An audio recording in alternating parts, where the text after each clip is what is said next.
Richard Byars. Welcome back to Pest Prospectives. This is the podcast from the Pest Pros of Michigan, talking about the creepy crawlies and things you should know about pest control. Important stuff. Amber Byars is an ace, and we mean that. She knows her stuff, supervises the field operations at Pest Pros of Michigan, and she is familiar with something called odorous house ants. Hi, Amber.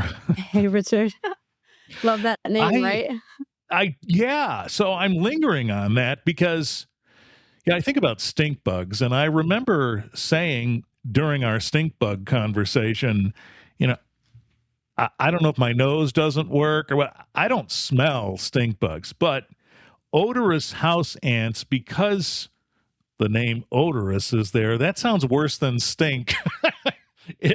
They really do smell? Yeah. They have that name for a reason. So odorous house ants. Now it might sound kind of cruel, but if you squish them, they explode with it's almost like a rotten fruit smell. So it's really good for techs to know if they're trying to ID an ant in the field. That's one of the key characteristics, is if you squish one and smell it. Very similar. I don't remember if it was me and you that did this, but we were talking about citronella ants, and we were saying like they literally smell like citronella. Same concept, except they stink really bad. Yeah, I think we'd like the citronella better. Absolutely. So what do these ants look like compared to, I don't know, carpenter ants and various other ants? Yeah, so they're really small. They're like 1/16 of an inch to 1 inch. They're tiny. They move pretty quickly. They have very large colonies, and their colonies can do something called bud. They're budding colonies where they will like separate from themselves. They'll like break away and create little pockets of colonies. So that can be a headache for our clients. Oh my goodness. So when they're very tiny, we might not even realize what we're looking at. Yeah. Well, some folks with bad eyesight might want a professional to come look, but you can tell pretty clearly that they're an ant, and they're usually in pretty large numbers trailing. And I see a lot of them in the kitchen, by the sink, around like very sweet foods or nectars or syrups, things like that, spillage. So if something spills and you don't know, here come the odorous house ants, and there'll be a lot of them. Okay, so that part is very typical, isn't it? We have, I think, a perception that ants love sweet stuff. It's true for them. It absolutely is, yeah. So if you take away the sweets and you pack things up, put the syrup away, that sort of thing, does that take care of it? No, not necessarily. They will also, seek out harborage areas, nesting sites. So if they're around, they'll make themselves known. They'll come out, and it'll be pretty clear. And it's not necessarily just a source issue. Okay. And they're small, but they still stink. Yeah. Yes, absolutely. Yeah, they do. It's the weirdest thing. Like, something that we find pretty cool because we're bug nerds, but not great for a client. They're cleaning up a mess, or they're wiping down the counter trying to clean up the ants that way. There can be that kind of pungent smell. Okay. Wow. So I'm wondering, that seems unusual to me. And folks who are smelling this, maybe they're smelling it, but not necessarily seeing the bug right away. What's that smell? And they might not realize what we're dealing with. Maybe. I've never seen that or heard of that, but that's a possibility. Okay.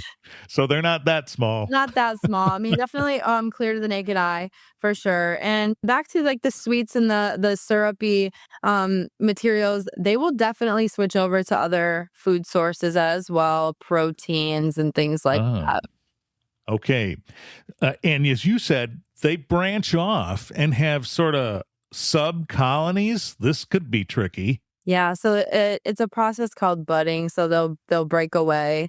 Carpenter ants are very similar. They'll have satellite colonies around, but the budding process is very interesting with the odorous house ants. And again, if it's a structural issue, that can make control very challenging.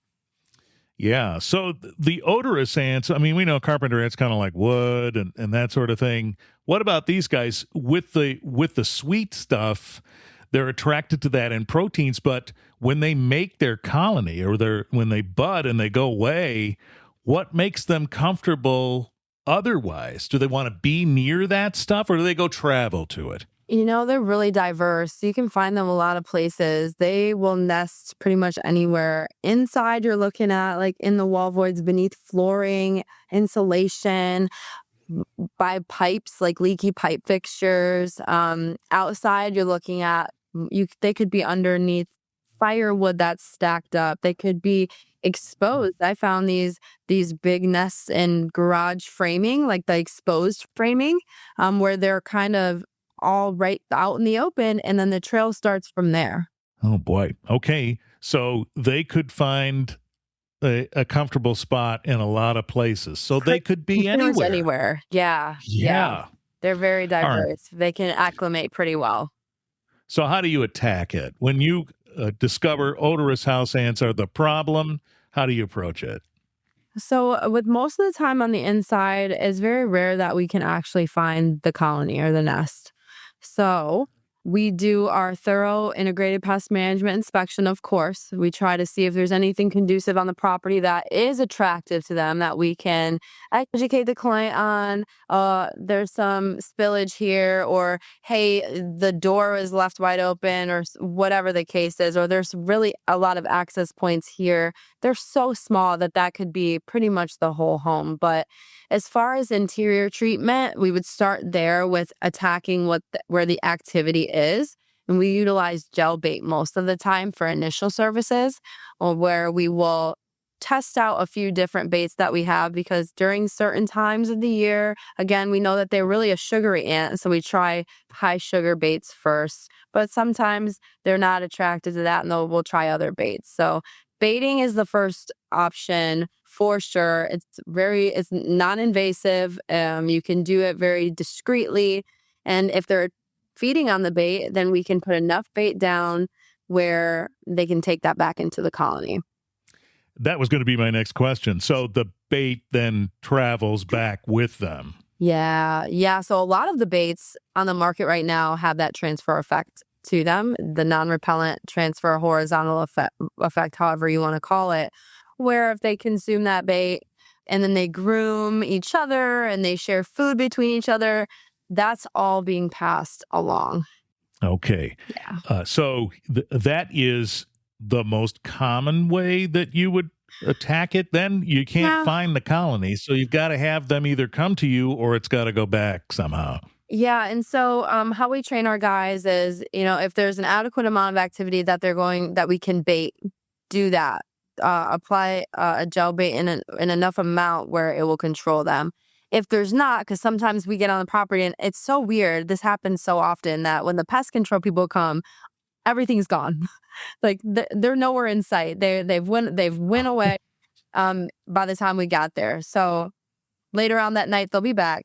So sometimes it's more appropriate at that point, if we're not physically seeing them, to really pick our clients' brains on where the trail was, where they're seeing them, and then apply a non-repellent liquid product. Liquid products can stay, they're residual, that can last a really long time.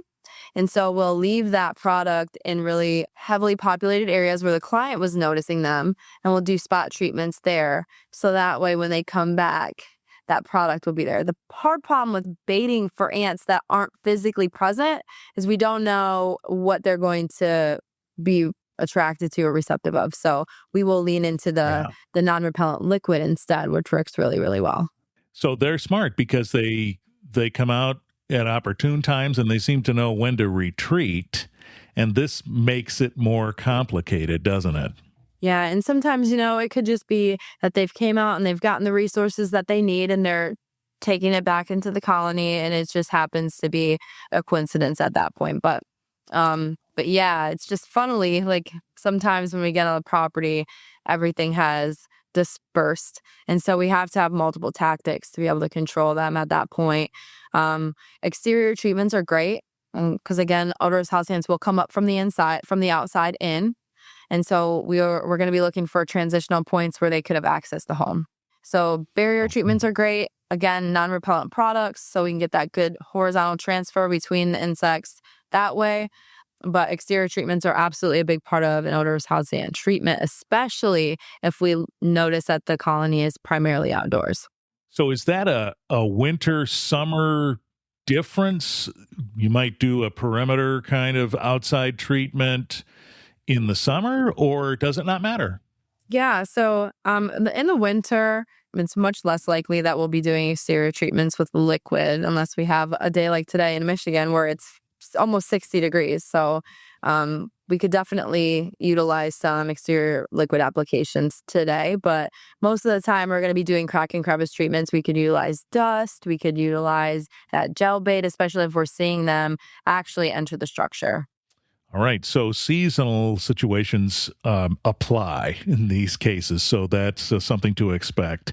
What else should a homeowner expect when all of a sudden they have these ants? You've come to treat them and they're gone, right? It's over. Yeah, I wish. That would make our jobs and our clients so much happier and easier. But no, we're really good at explaining and setting that expectation up front, especially with an ant colony and as populated as an odorous ant colony can get. That takes some time. So the non-repellent products, they are designed to be very, very slow acting, intentionally to get to the queens of the colony.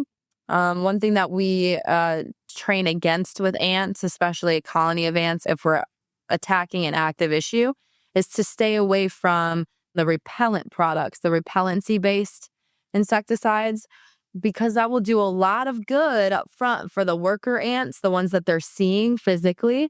It will kill them pretty quickly. But the long-term success rate is very low because it doesn't make it back into the colony, wherever the colony is. Again, most of the time we're treating for these ants, we're not sure where the colony is located. Sometimes by happenstance, we can find it by a thorough inspection, and that takes a lot of time. Or sometimes you'll just get lucky and you'll find one right out in the open. But if not, we really want to make sure that we're using the right products. A lot of the times homeowners will go buy over-the-counter products like Raid and they'll treat themselves. Absolutely. But then they'll get that frustration afterwards because it didn't take care of the issue. Not getting to the source at that point. I know. And we've done a DIY podcast before. And so that all is very relevant. Yeah, check it out. If you haven't subscribed, by the way, to Pest Perspectives, do that, and then you'll hear when these episodes come available, and you can pick and choose the ones that might apply to your situation. Is there any kind of structural concern with odorous house ants? Are they that destructive? No, there's no real structural concern. They're not a health threat or anything. They're a huge nuisance. There's also outside, I don't think we touched on this earlier, but harborage areas outside can cause some issues for the structure as far as trees touching.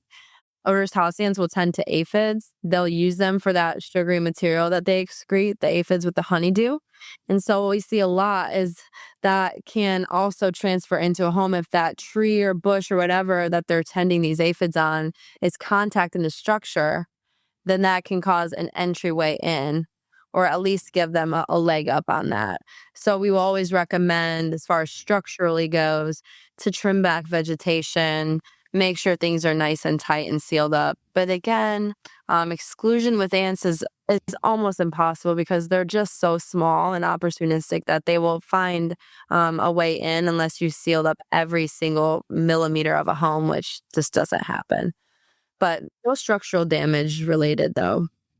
Okay, well, that's helpful to know. But nevertheless, if you're looking around on the outside of the house, you're going to see some of these things we've talked about, the vegetation and things that could be a pathway. You're going to be looking for that. Yeah, absolutely. Mulch right up against the structure, the vegetation, trees touching, moisture issues, leaks, anything like that. Okay. You see ants, you smell ants in this case. You'll want to reach out and talk with Amber and the team at Pest Pros and ask about it. It could be odorous house ants. PU. We don't want that. All right. Details in the show notes. Click through, find more of our episodes, and lots of information on the Pest Pros website as well. Amber Byars, Pest Pros, thank you. Of course. Thank you.